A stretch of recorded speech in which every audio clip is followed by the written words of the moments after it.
उनको इंदिरा जी ने जेल में बंद कर दिया। इस देश में आपातकाल लगाया गया। विपक्ष के लाखों लोगों को, लाखों समाज सेवियों को, स्वयंसेवी संगठन के लोगों को जेल में भर दिया गया। कोई कारण के बगैर अखबारों पर ताले लगा दिए गए। यहां तक कि आकाशवाणी में उस वक्त एक ही माध्यम था, आकाशवाणी में किशोर कुमार की आवाज ही नहीं आती थी। ड्यूएट गाने भी लता जी की आवाज में ही आते थे। मान्यवर, पूरे देश को जब वंदे मातरम 100 साल का हुआ, पूरे देश को बंदी बनाकर रख दिया। और कल 150वां साल है। 150वें साल में लोकसभा में चर्चा हुई। साहब, ये कांग्रेस पार्टी की स्थिति देखिए।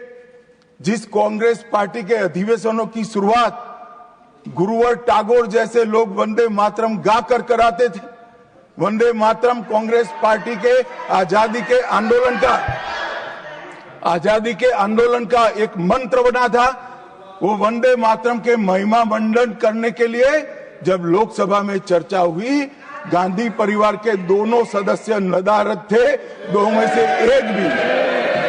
वंदे मातरम का विरोध आज भी जवाहरलाल नेहरू से लेकर आज के कांग्रेस के नेतृत्व तक कांग्रेस के खून के अंदर बसा। मान्यवर,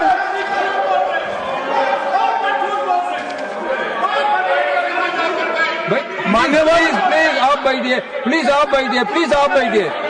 मान्यवर, मैं तथ्यों के आधार पर कहता हूं। कांग्रेस पार्टी की एक नेत्री ने बैठ जाओ रामदास।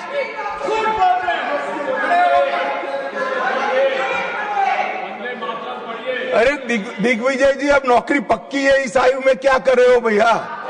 अब नहीं जाएगी नौकरी। मान्यवर, मैं जो कह रहा हूं वो रिकॉर्ड का हिस्सा है दूसरे सदन का। मान्यवर, दूसरे सदन की चर्चा में कांग्रेस पार्टी की एक प्रमुख नेत्री ने कहा है कि वंदे मातरम की आज चर्चा की कोई जरूरत नहीं है। मुझे मालूम नहीं पड़ता कि वंदे मातरम से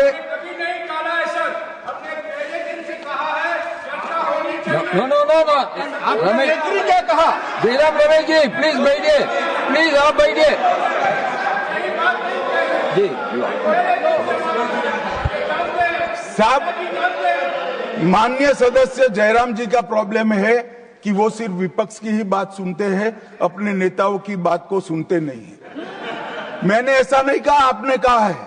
मैंने ऐसा कहा कि लोकसभा में चर्चा में कांग्रेस पार्टी की एक प्रमुख नेत्री ने कहा है कि अभी इस समय वंदे मातरम की चर्चा की कोई जरूरत नहीं। ये रिकॉर्ड पर है, रिकॉर्ड पर।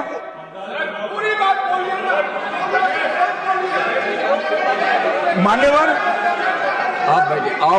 आप बैठिए। मान्यवर,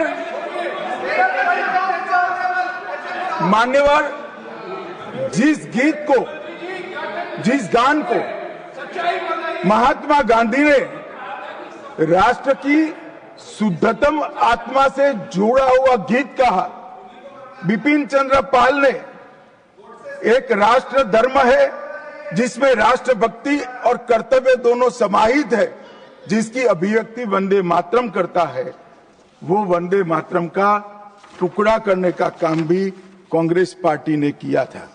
मान्यवर, अंतर्राष्ट्रीय स्तर पर भी वंदे मातरम ने हमारे आजादी के आंदोलन को गति देने का काम किया।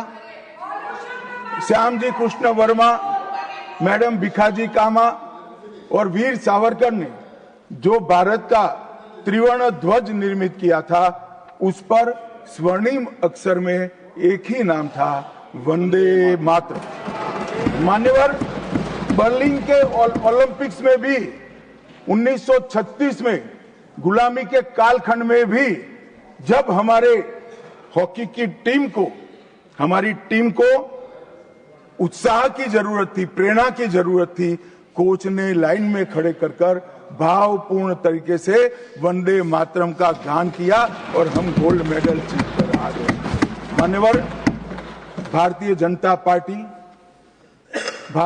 पार्टी की रचना हुई तब से हमारी तो पार्टी की रचना ही सांस्कृतिक राष्ट्रवाद और ये देश अपने मूल संस्कृति के आधार पर, मूल विचारों के आधार पर चलना चाहिए, पाश्चात्य संस्कृति के आधार पर नहीं चलना चाहिए। इसीलिए हमारी पार्टी की स्थापना थी। मान्यवर, इस संसद में वंदे मातरम के गान को बंद करा दिया है। अब फिर से खड़े हो जाएंगे कि नहीं नहीं नहीं आप गलत बोल रहे हो, मगर इस रिकॉर्ड है मान्यवर महोदय। 1992 में भाजपा सांसद श्री राम नाईक ने एक शॉर्ट ड्यूरेशन डिस्कशन के माध्यम से वंदे मातरम को संसद में फिर से गाने की शुरुआत करने के लिए एक मुद्दा उठाया और उस वक्त प्रतिपक्ष के नेता लाल कृष्ण आडवाणी जी ने बहुत प्रमुखता के साथ लोकसभा के स्पीकर को कहा कि इस महान सदन के अंदर वंदे मातरम का गान होना चाहिए, क्योंकि संविधान सभा ने इसको स्वीकारा है। और फिर लोकसभा ने सर्वानुमत से 1992 में वंदे मातरम के गान की शुरुआत की। मान्यवर, हम जब वंदे मातरम की गान की शुरुआत कर रहे थे उस वक्त भी, मैं नाम देना नहीं चाहता वरना औचित्य के सवाल उठाएंगे, कुछ टेक्निकल मुद्दे उठाएंगे, मगर इंडी अलायंस के ढेर सारे लोगों ने, मेरे पास नाम की सूची है, इनको आपत्ति नहीं हो तो मैं पढ़ सकता हूं, ढेर सारे लोगों ने कहा था कि हम वंदे मातरम नहीं गाएंगे, ना बोल दिया। और मैंने मेरी आंख से देखा है, कई सारे सदस्य वंदे मातरम होता है तो वंदे मातरम के गान के पहले संसद में बैठे होते हैं तो भी खड़े होकर बाहर चले जाते हैं। मैं आपको विश्वास से कह सकता हूं मान्यवर, ये कह रहे हैं कि कांग्रेस पार्टी पर झूठे आरोप लगाए। मैं विश्वास से कह रहा हूं, भारतीय जनता पार्टी का एक भी सदस्य वंदे मातरम के गान के वक्त सम्मान के साथ खड़ा न हो, ऐसा हो ही नहीं सकता, क्योंकि वंदे मातरम के गान के प्रति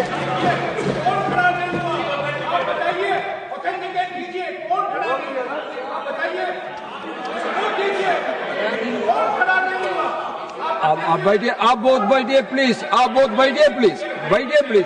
You will get your chance to speak. You can say your opinion when the turn comes to you.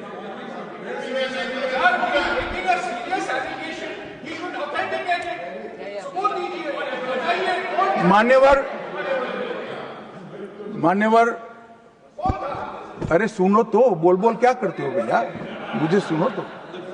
मान्यवर, सम्मानीय सदस्य जी ने कहा है कि कौन कौन कांग्रेस पार्टी के लोगों ने वंदे मातरम नहीं गाने के लिए स्टेटमेंट दिया है और संसद के वक्त बाहर चले गए हैं।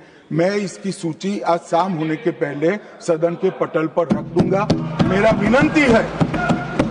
विनंती है कि वो कांग्रेस सदस्यों के नाम इस चर्चा का हिस्सा करने के लिए आप आदेश करिएगा। इस सदन की चर्चा के रिकॉर्ड पर रहना चाहिए कि कांग्रेस पार्टी के सदस्य वंदे मातरम का विरोध करते हैं। इस देश की जनता इनको जाननी चाहिए। मान्यवर, मैं दे देता हूं, दिग्विजय सिंह पढ़ लीजिएगा।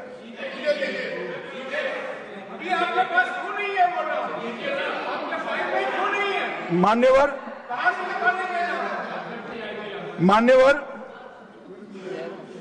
वंदे बंकिम चंद्र चट्टोपाध्याय जी की 130वीं जयंती पर हमारी सरकार ने, डाक विभाग ने एक स्टैंप जारी किया।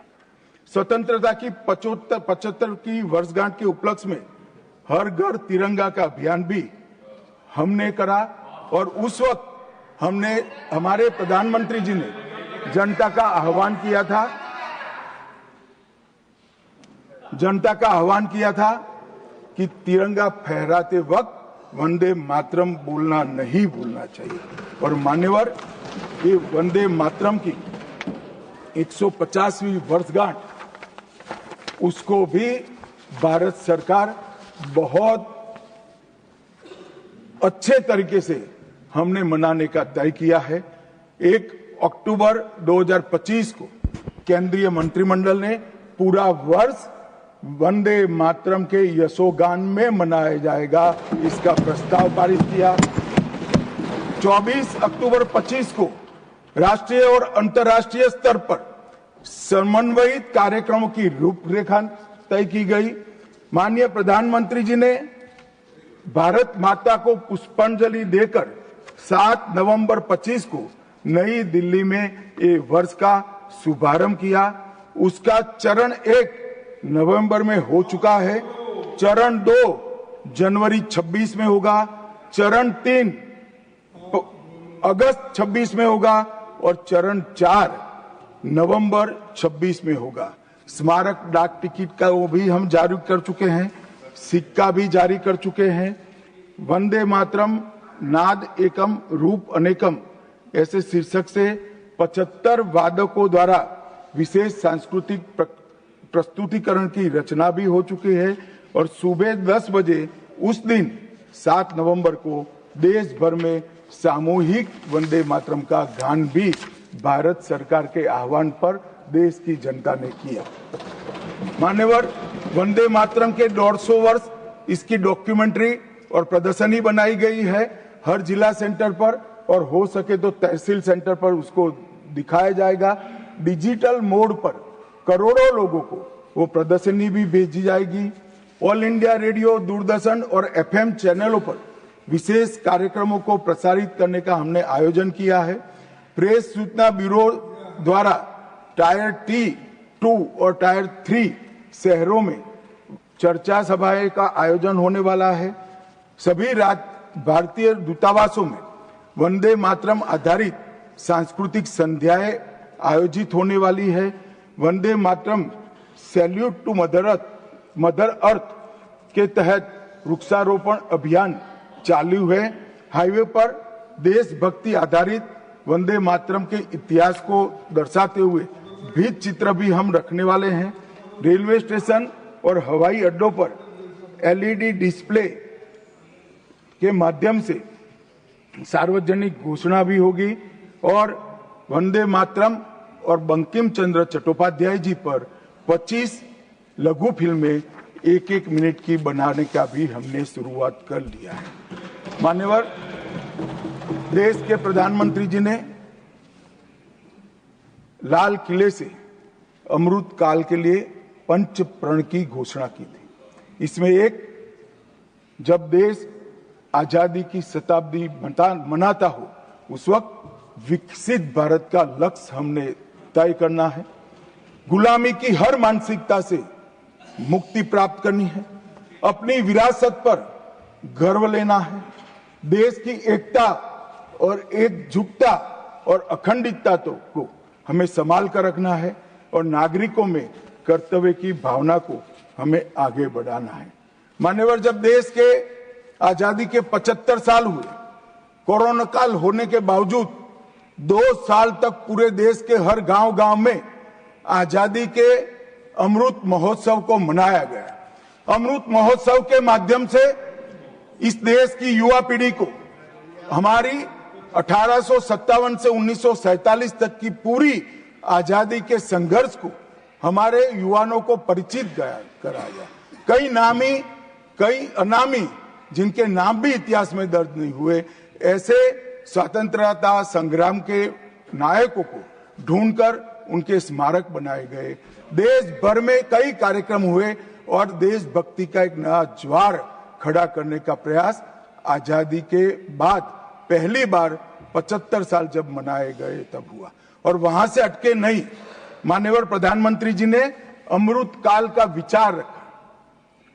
आजाद हुए तब से 75 साल जितनी भी सरकारें आई, अच्छा काम किया, सबने देश को बहुत आगे बढ़ाया है। हमने हमारे लोकतंत्र को पाताल से भी गहरा पहुंचाया है। हमारे लोकतंत्र की जड़ें आज मजबूत हो चुकी है मान्यवर। मगर 75 से 100 साल का एक कालखंड अमृत काल के रूप में इसका नामकरण प्रधानमंत्री नरेंद्र मोदी जी ने करा और देश के युवाओं के सामने एक संकल्प रखा मान्यवर कि आजादी का अमृत महोत्सव से आजादी की शताब्दी तक ये जो पूरा कालखंड है वो देश को महान बनाने का कालखंड के रूप में हम उसको चैलेंज के रूप में लेंगे, एक चुनौती के रूप में लेंगे। और जब आजादी की शताब्दी मनाई जाएगी, ये देश पूरे विश्व में हर क्षेत्र में नंबर 1 पर होगा। ऐसे देश की और मान्यवर संकल्प आज प्रधानमंत्री जी का अकेले का नहीं है, कोई एक पॉलिटिकल पार्टी का नहीं है। कुछ लोग भले उसको राजनीतिक नारा समझते हो, मगर ये संकल्प 140 करोड़ भारतीयों का संकल्प है और ये पूरा होकर और इसीलिए ये दैव योगी ही है कि जब अमृत काल हम मना रहे हैं तभी वंदे मातरम के 150वां साल आज आया है और फिर से एक बार इसके माध्यम से हम राष्ट्रभक्ति को जगाने का काम करेंगे। मान्यवर, मैंने पहले भी कहा कि वंदे मातरम काल बाह्य कभी नहीं होगा। उसकी रचना हुई तब भी उसकी इतनी ही जरूरत थी जितनी आज है। और मान्यवर, उस जमाने में वंदे मातरम देश को आजाद बनाने का कारण बना और अमृत काल में देश को विकसित और देश को महान बनने का नारा वंदे मातरम बनेगा, इसका मुझे पूरा विश्वास है। और मैं मानता हूं कि सदन में बैठे हुए सभी सदस्यों की साझी जिम्मेदारी है कि हम बच्चे के मन में वंदे मातरम के संस्कार पुनः जागृत करें, हर युवा के मन में वंदे मातरम के नारे को प्रस्तापित करें, हर किशोर को वंदे मातरम की व्याख्या के रास्ते पर अपना जीवन समर्पित करने के लिए उसको प्रेरित करें। और वंदे मातरम का ये उद्घोष ही हमारे आजादी के सेनानियों ने जो भारत की कल्पना की थी वो भारत की रचना का कारण बनेगा। और मैं मानता हूं कि सदन की भावना हमारी युवा पीढ़ी तक विशेषकर पहुंचेगी, इसका मुझे पूरा विश्वास है। आपने मुझे समय दिया, इसलिए मैं आपका पूरा धन्यवाद कर मेरी वाणी को श्रीमान मल्लिकार्जुन खड़गे जी।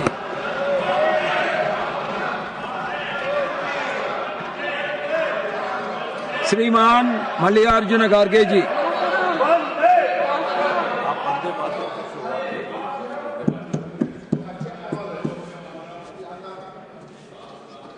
सभापति महोदय, सही बोलता हूं मैं, झूठ बोलने की आदत आपको है। सर, मैं वंदे मातरम से शुरू कर। वंदे वंदे वंदे। आप भी जरा बोलिए, आप तो सो गए, आप भी सो गए। सोने दो, क्योंकि जब मुल्क जागता रहेगा वो सोते रहे तो ही अच्छा रहेगा। सर ठीक है, बैठो भाई। सर, आपका मैं